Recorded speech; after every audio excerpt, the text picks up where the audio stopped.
నారాయణం నమస్కృత్య నరం చైవ నరోత్తమం దేవీం సరస్వతీం వ్యాసం తతో జయ ముదీరయేత్. శ్రీ మహాగణపతయే నమః. శ్రీకృష్ణాయ పరమాత్మనే నమః. శ్రీ వేదవ్యాసాయ నమః. మనం 5వ అధ్యాయంలో 25వ శ్లోకం వరకు చెప్పుకున్నాం. ఈ మధ్యలో కథ కూడా విశ్వామిత్రుడు మహర్షి యొక్క కథ కూడా చెప్పుకున్నాం. బ్రహ్మర్షి ఎన్ని స్టేజెస్ అయిపోయా చూసారా విశ్వామిత్రుడు మహర్షికి. అంత అయినప్పటికి కూడా తాను ఎన్నెన్ని పరీక్షలు పెట్టాడు ఇంద్రుడు, అవన్నీ జయించాడు ఆ విశ్వామిత్ర మహర్షి. అటువంటిదంతా కూడా మనం నిన్నంతా మాట్లాడుకున్నాం. ఆయన సాధన అనేటువంటి సాధనల్లో మనమంతా ఎంతగా గెలిచాల. ఆ శ్లోకంలో 4 సద్గుణాలు కూడా భగవంతుడు చెప్పాడు. ఆ 4 ఉన్నవారు ఇంకా ఎలా ఉంటారో, వారేమి పొందుతారో, ఎలా పొందుతారో దాన్ని భగవంతుడు మళ్ళీ చెప్పబోతున్నాడు ఇక్కడ. కామక్రోధ వియుక్తానాం యతీనాం యతచేతసాం అభితో బ్రహ్మ నిర్వాణం వర్తతే విదితాత్మనాం. కామక్రోధాల చేత విడిచిపెట్టబడిన వారు, మనస్సును నిగ్రహించిన వారు, ఆత్మతత్వాన్ని తెలుసుకున్నవారు, ప్రయత్నశీలురు అయినటువంటి యతులకు, సాధకులకు బ్రహ్మ నిర్వాణం అంటే మోక్షము అంతటా ఉంది. ఒక్కపరి బ్రహ్మానందాన్ని పొంది ఆత్మలో ఆనందాన్ని పొందినవాడు మోక్షమే. ఇంకా చివరి వరకు అంతే. ఇంకా ఎందుకంటే మోక్షానికి వెళుతున్నారు. ఇక్కడే కనపడింది వాళ్ళకు. కామక్రోధాలు లేని మనస్సును వశంలో ఉంచుకున్నవారు సమ్యక్ దర్శనులు, అంటే బాగా చూసేవారు, ఆత్మదర్శనం చేసేవారు. అటువంటి యతులకు, సాధకులకు దేహం ఉన్నప్పుడు లేనప్పుడు అంతటా అన్ని సమయాల్లోనూ మోక్షమే కలుగుతుంది. ఎంత బాగుంది చూసారా. ఎప్పటికీ వాళ్ళు మోక్షమే, ఆనందాన్ని అనుభవిస్తూ ఉంటారు. వారు జీవించున్నప్పుడు మోక్షాన్ని అనుభవిస్తారు. మరణించిన తర్వాత కూడా, మరణించంటే శరీరాన్ని విడిచిన తర్వాత కూడా మోక్షాన్ని అనుభవిస్తారు. అటువంటి సాధన అంటే మోక్షం ఎక్కడో లేదు అనటానికి ఇక్కడే చూపించాడు పరమాత్ముడు. అంటే కామక్రోధాల వేగం ఎలా ఉంటుందో మనం పూర్వమే చెప్పుకున్నాం, చాలా వరకు చెప్పుకొని వచ్చాం. ఆ వేగాన్ని తట్టుకోవటానికి, తొలగించుకోవటానికి ఎంతో సాధన కావాలి, ప్రయత్నం చేయాలి. అందుకే కదా విశ్వామిత్రుడి కథ మనం చెప్పుకుంది. అందుకే భగవంతుడు ఇక్కడ యతి అనే పదాన్ని వాడాడు. యతి అంటే ఒక్కటి జ్ఞాపకం పెట్టుకోండి, యతి అంటే ప్రయత్నశీలుడు అని మనం పూర్వమే చెప్పుకున్నాం. యతి అంటే యతీశ్వరులు కాదు, ఉండవచ్చు యతీశ్వరులు అన్నప్పటికి కూడా ప్రయత్నశీలులైనటువంటి పరబ్రహ్మతత్వాన్ని చూసే, పరతత్వాన్ని, రూపాన్ని చూసేటువంటి మహానుభావులు యతీశ్వరులు అన్నప్పటికి కూడా యతి అనే నిజమైన అర్థం ఏమిటంటే ప్రయత్నశీలుడు, ప్రయత్నం చేస్తూనే ఉండాలి. 25వ శ్లోకంలో ఋషుల గురించి చెప్పి ఇక్కడ ప్రయత్నశీలులైన సాధకులు లేదా సన్యాసుల గురించి భగవంతుడు చెప్పాడు. అలా చెప్పటంతో ప్రయత్నం చేసేవారు మోక్షాన్ని తప్పక పొందుతారు, పైగా జీవించి ఉండగానే పొందుతారు. పరమాత్ముడు ఎక్కడా యతీశ్వరులు సన్యసించాలనేది ఎక్కడా చెప్పలేదు. అస్సలు సంసారంలో ఉండి కూడా వాళ్ళు యతీశ్వరులు, యతి సాధన చేస్తూ కూడా మోక్షాన్ని పొందుతారు. అంటే బ్రహ్మ ఆనందాన్ని అనుభవిస్తారు అని కూడా సూచించారు. అందుకని అప్పుడే పేరు వచ్చింది, బ్రహ్మానందం అనేటువంటి పేరు వచ్చినటువంటిది. బ్రహ్మములో ఐక్యమైనటువంటి ఆనందం అంటే తత్వములో తనలో తాను ఐక్యమై సంతోషాన్ని పొందేటువంటి వాడు బ్రహ్మానందం. అంటే మోక్షం అంటే ఎక్కడో పాతాళంలోనో, స్వర్గలోకంలోనో, ఇంకేదో లోకంలోనో ఉంది అనేటువంటి భ్రమలో ఉండేవారికి భగవంతుడు ఇక్కడ అభితః అనే మాటతో సమాధానం చెప్పాడు. అంటే ప్రయత్నం చేసేవారికి మోక్షం ఇక్కడ, అక్కడ, అంతటా ఉంటుంది అని చెప్పాడు. ఆత్మదర్శనం చేసిన సన్యాసులకు, సద్యోముక్తి అంటే తక్షణమే మోక్షం అనే మాట చెప్పబడింది. ఈశ్వరార్పణ బుద్ధితో అన్ని కర్మలను బ్రహ్మలో నిలిపి చేసే కర్మయోగం కూడా సత్వశుద్ధిని, దాని ద్వారా జ్ఞానప్రాప్తిని, తద్వారా సర్వకర్మ సన్యాసాన్ని కలిగించి మోక్షమిస్తుంది అని భగవంతుడు ఎన్నోసార్లు చెప్పాడు మనకు. ఇక ముందు చెప్పబోతున్నాడు కూడా. ఇప్పుడు ఆత్మదర్శనాన్ని సాధించటానికి అంతరంగ సాధనమైన ధ్యానయోగం విపులంగా చెబుతానని అందులో సూత్రప్రాయంగా 2 శ్లోకాలను ఉపదేశించబోతున్నాడు. రాబోయేటువంటి అధ్యాయానికి ఇది నాంది.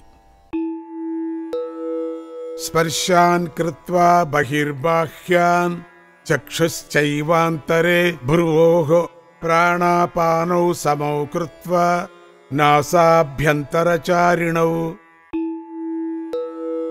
యతేంద్రియ మనోబుద్ధిః మునిర్మోక్షపరాయణః విగతేచ్ఛా భయక్రోధః యస్ సదా ముక్త ఏవ సః.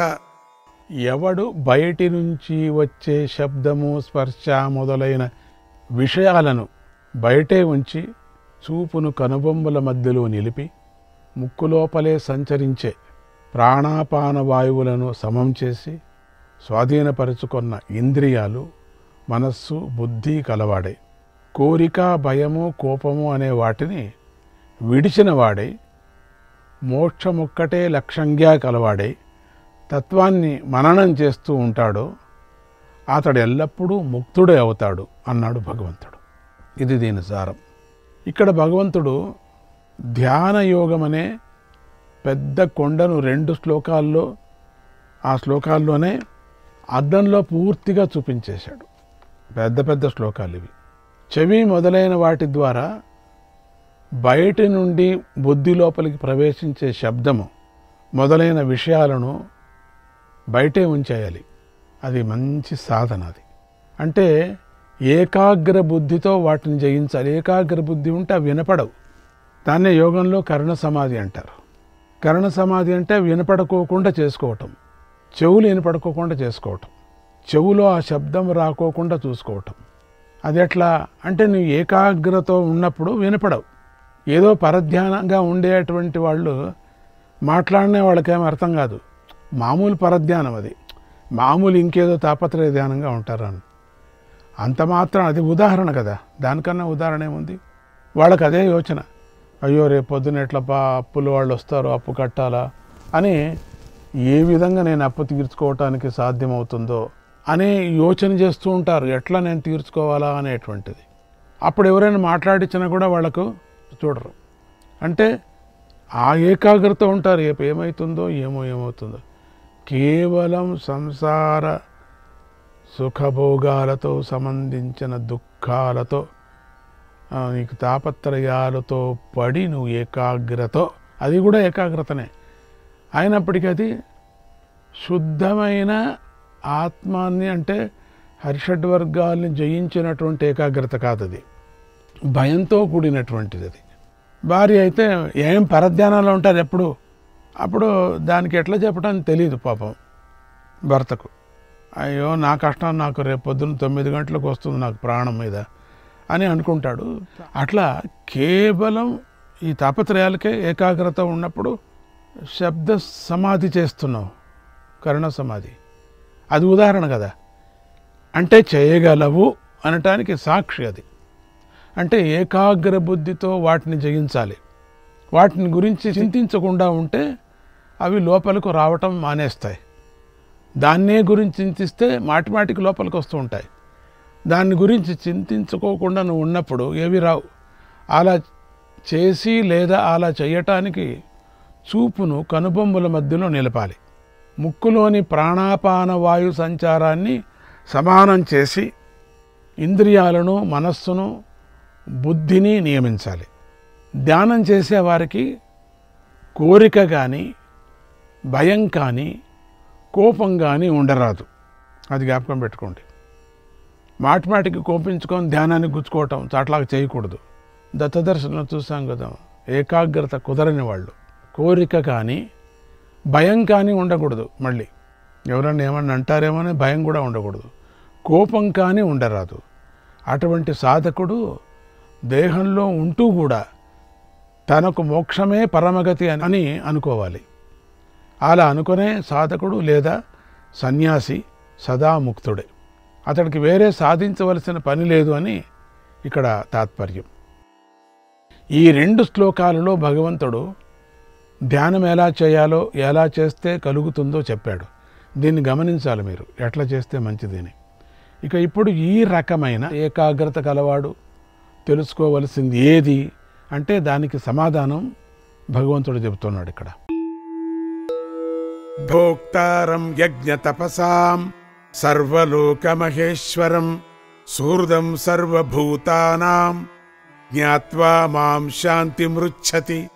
యజ్ఞాలకు తపస్సులకు భోక్తగాను, సమస్త లోకాలకు ఈశ్వరుడిగాను, అన్ని ప్రాణులకు మంచి మిత్రుడిగాను నన్ను తెలుసుకుని జీవుడు శాంతిని పొందుతున్నాడు. భగవంతుడు యజ్ఞాలకు తపస్సులకు కర్తగాను, దేవతా రూపంగాను భోక్త అయి ఉన్నాడు. ఆయన అన్ని లోకాలకు ఈశ్వరుడు. అంటే ప్రభువులకే ప్రభువు, మహాప్రభువు. అంటే లోకాలను నియమించేవాడు. అన్ని ప్రాణులకు ప్రతిఫలాపేక్ష లేకుండా ఉపకారం చేసేవాడు భగవంతుడే. అన్ని కర్మఫలాలకు సంకల్పాలకు స్వామి సాక్షి ఆ భగవంతుడే. ఇది బాగా దీన్ని మీరు మళ్ళీ మళ్ళీ వినాల. ఇటువంటి ఆ భగవంతుణ్ణి అంటే కృష్ణ పరమాత్మను నారాయణుడి తెలుసుకోవాలి. ఎలా తెలుసుకోవాలి అంటే ఈ శ్లోకంలో చెప్పినట్టుగా తెలుసుకోవాలి. అలా తెలుసుకున్నవాడు ఏమవుతాడు అంటే శాంతిని పొందుతాడు. శాంతిని పొందటం అంటే ఏమిటి అంటే అతడికి ఇక సంసార దుఃఖము ఉండదు, ఇక జనన మరణాలు కూడా ఉండవు అని ఇక్కడ తాత్పర్యం. శాంతిమృచ్ఛతి అనే మాటతో భగవంతుడు ఈ అధ్యాయాన్ని సమాప్తి చేశాడు. తర్వాత చెప్పబోయే ధ్యాన యోగంతో పరమశాంతి లభిస్తుందని సూచించాడు. ముందు ఇతి శ్రీమద్భగవద్గీతాసు ఉపనిషత్సు బ్రహ్మ విద్యాయాం యోగశాస్త్రే శ్రీకృష్ణార్జున సంవాదే కర్మ సన్యాస యోగో నామ పంచమోऽధ్యాయః.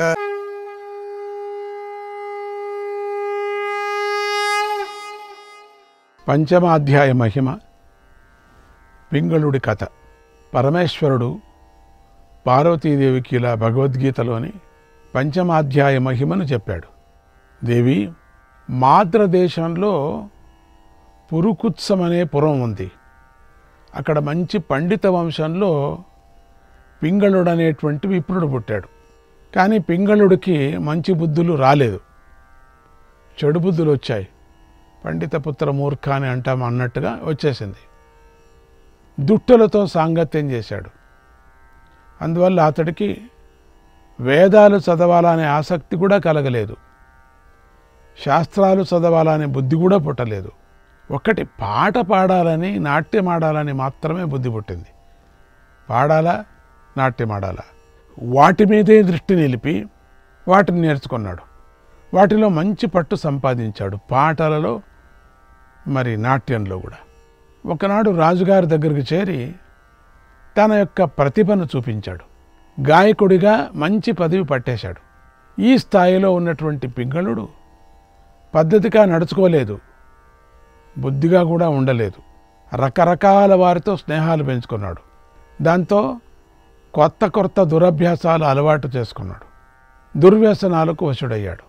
అయితే పింగళుడికి చక్కగా పాడి వశం చేసుకునే శక్తి ఉంది, బాగా పాడతాడు. చాలామంది చాలా అద్భుతంగా పాడుతూ ఉంటారు. వశం చేసుకునేటువంటి శక్తి కూడా ఉంటుంది. అబ్బా ఎంత బాగా పాడుతున్నారు పిల్లలు అని. దాని జతకే అహంకారం కూడా పెరుగుతూ ఉంటుంది. అహంకారం కూడా చెడ్డదే కదా. అంటే ముందు వాళ్ళను చిన్నగా చూడటం, మాలాగా పాడేవాళ్ళు ఎవరున్నారు అనేటువంటి అహంకారం ఎక్కుతుంది. అహంకారం నెత్తిగేరిన తర్వాత ఎవరో ఏమో చేస్తారు కదా. అహంకారం వాళ్ళకి రాకూడదు. బాగా పాడే పిల్లలకి, బాగా పాడే వాళ్లకు, లేకపోతే వాళ్ళు కింద అధోగతికి వెళ్ళిపోతారు. ఇంకొకరిని హాస్యం చేయటం, ఇంకొకరిని నిన్ను తొక్కి నేను పైకి రావాలా అనటం, ఇవంతా అనకూడదు. గురువుగారు నేర్పించినప్పటికి కూడా నేర్చుకోకూడదు. మనం చక్కగా సమర్పణా బుద్ధితో ఆ గంధర్వ విద్య అనేది చాలా అపురూపంగా అబ్బుతుంది. అటువంటిది ఈ గాన అభ్యాసం ఎవరు చేస్తున్నారో వాళ్ళు అహంకారం పడకూడదు. ఇంకొకరికి నొప్పి ఏ విధంగా కూడా చేయకూడదు. ఇంకొక సంగీత మాస్టర్కి అవమానకరంగా కూడా మాట్లాడకూడదు. అది తొందరగా కిందికి దిగిపోతారు. రెండవది, పరమాత్ముడి కృప లేకపోతే నీ గొంతు ఏమైపోతుందో తెలియదు కూడా. అందుకని అట్లంతా చేయకూడదు. ఇదంతా పరమాత్ముడు ఇచ్చిన శరీరం. ఇది ఈ శారీరం పరమాత్ముడి యొక్క శారీరం. అందుకని శారీరం ఉండాలా బాగా మంచిగా, శరీరము ఆరోగ్యంగా ఉండాలా. అందుకని ఏ గురువుల్ని కూడా అవమానం చేయకూడదు, ఏ పెద్దవాళ్ళని కూడా అవమానం చేయకూడదు. కొంచెం నేర్చుకుంటే చాలు, కొంచెం ఒక 100 మంది చప్పట్లు కొడితే చాలు, ఇంకా నాకు వచ్చేసింది అని. అహంకారం నెత్తికెక్కితే కింద పడిపోతారు మీరు. అహంకారమే రాకూడదు. ఎంత తగ్గి ఉంటారో మీరు అంత మంచిది మీకు. అహంకారం వచ్చింది, నేను బాగా పాడతాను వచ్చిందంటే నీకే తెలుస్తుంది. తర్వాత ఎవరు చెప్పాల్సిన పనిలే. పరమాత్ముడు నీ హృదయంలోనే ఉన్నాడు, నేర్పిస్తాడు. అందుకు ఇక్కడ ఆ పింగళుడికి చక్కగా నాట్యం ఆడి ఆకర్షించుకునే శక్తి ఉంది, పాట పాడి ఆకర్షించుకునే శక్తి ఉంది. అట్లా ఉంటూ దాంతో అందగత్తలేనటువంటి స్త్రీలందరూ అతడు వెంటబడ్డారు. వారిలో అరుణ పిల్ల అని ఉంది. అరుణ దాని పేరు. ఆమె ప్రవర్తన మంచిది కాదు, ఆమె బుద్ధి మంచిది కాదు. అయినా పింగళుడికి ఆమె నచ్చేసింది. ప్రవర్తన మంచిది కాని పిల్ల స్నేహం అయిపోయింది. మిత్ర సంఘంలోని కొంతమంది ఆ పిల్ల వెంట పింగళుడు తిరగటం చూసి, మిత్రమా నువ్వు వలచిన శ్రీ ప్రవర్తన మంచిది కాదు, జాగ్రత్తగా ఉండాలా, పైగా ఆమె అందగత్తె కూడా కాదు, ఎందుకు పుట్టింది నీకు ఇది, మీ జంట బాగలేదు కనుక మరొకరిని వరించు అని మంచి మాటలు కూడా చెప్పారు. ఆ పిల్ల సరిగా లేదు, వాళ్ళ అమ్మను సరిగా లేదు, ఇట్లంతా చెప్పుకొని వచ్చారు. పింగళుడికి వారి మాటలు నచ్చలేదు, వారిపై బాగా కోపించాడు. మంచి మాటలు చెప్తే ఎవరి మీద, ఏ సిగరెట్ తాగొద్దురా అంటే వాళ్ళ మీద కోపం వచ్చేస్తుంది, హాయ్ ఫుయ్ అంటారు. ఓ మిత్రులారా, ఈమె నా కంటికి రంబలాగా కనిపిస్తుంది, అంతే కదా, అంచేత ఈమెను తక్కువ చేయకండి. అసలు ఈమెను మించిన అందగత్తె ఈ ప్రపంచంలోనే లేదు అని వారికి గట్టి సమాధానం కూడా చెప్పాడు. ఒకనాడు ఆ పిల్లతో సరాసరి ఇంటికి వచ్చేశాడు. తల్లిదండ్రులు ఆశ్చర్యపోయారు. పింగళుడికి మంచి బుద్ధులు చెప్పారు, ఏం చెడిపోయాడు ఏంటో అయిపోయిందని. మంచి మాటలు కూడా చెప్పారు. ఎందుకయ్యా దీన్ని తీసుకొచ్చావు ఇంటికి అని, నువ్వు చేస్తున్న పని మంచిది కాదు, మమ్మల్ని బాధ పెట్టకు, వంశాన్ని నాశనం చెయ్యకు అని పింగళుని వారించారు. అయినా పింగళుడు వారి మాట వినలేదు, తల్లిదండ్రులను పట్టించుకోలేదు. నేను చెప్పేదే న్యాయం, నేను ఆచరించేదే ధర్మం అంటూ అరుణ మెడలో తాళి కట్టేశాడు. వెంటనే భార్యతో కలిసి మంచి పెద్ద పట్టడానికి వెళ్ళి అక్కడ కాపురం పెట్టేశాడు. తల్లిదండ్రులను వదిలేశాడు, మీరు రావద్దండి. చేతి నిండా డబ్బులు వస్తూ ఉంటాయి. ఒక కచేరీ చేస్తే దండికి ఇచ్చేవాళ్ళు, ఒక నాట్యం చేస్తే దండికి ఇచ్చేవాళ్ళు. అంతే. ఇంకా కొంతకాలం ఇద్దరు చిలకా గోరింకల్లాగా బాగానే కలిసిమెలిసి ఉన్నారు, సంతోషంగానే ఉన్నారు. కానీ పింగళుడికి రాజుగారి ఆస్థానంలో పాటలు పాడటం ఎక్కువైపోయింది, ఆటలు నాట్యము ఆడటం ఎక్కువైపోయింది. దాంతో పెళ్ళాన్ని పట్టించుకోవడం మానేశాడు నిదానంగా. శ్రీకృష్ణాయ పరమాత్మనే నమః.